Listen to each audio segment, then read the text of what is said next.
আমি একটা বলে দিই। আরে কি হচ্ছে এখানে? আরে হাঁটাও, ওকে শুটিং হচ্ছে তো এখানে।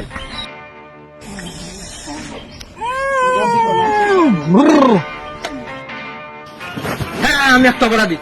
আরে লাইটটা অফ কর यार, পুরো কনসেন্ট্রেটটা নষ্ট করে দিচ্ছিস। Change the light, light change কর। মেকআপ আর্টিস্ট কাম।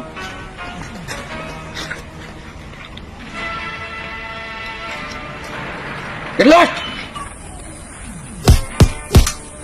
এই বালটা না করে অ্যাক্টিংটাও তো করতে পারে। 99।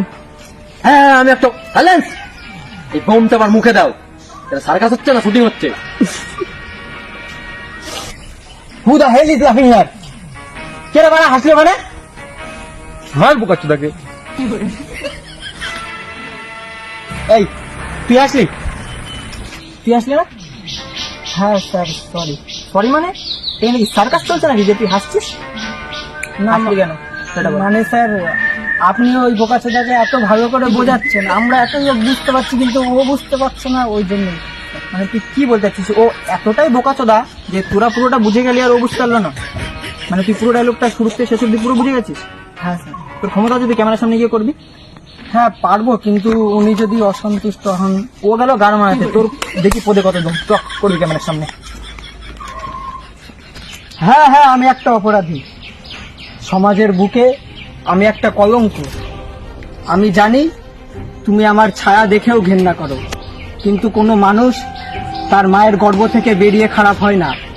কোনো চোর আনন্দে চুরি করে না, কোনো ডাকাত আনন্দে ডাকাতি করে না। সময় আর পরিস্থিতি একটা মানুষকে পরিবর্তন করতে বাধ্য করে। তুমি খুব ভালো করেই জানো যে একজন দরিদ্র মৃত মানুষের কপালে একটা চিতার আঁটও জোটে না। তাই এই সমাজ আমাকে একটা কথাই শিখিয়েছে, বোকাচোদা হয়ে জন্মানোটা পাপ নয়, বোকাচোদা হয়ে মরাটাই সব থেকে বড় অন্যায়, সব থেকে বড় পাপ। ব্রিলিয়েন্ট ব্রিলিয়েন্ট, সব থেকে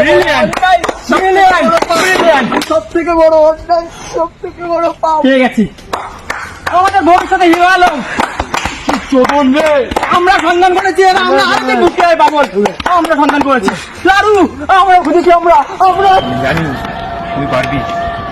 মস্ত ভাবতো বোকা চোদা, তো আমি জানতাম তুই মস্ত বড় একটা বোকা চোদা, তুই পারবি এটা, বুঝতে পেরেছিস? তুই শুধু পারবি।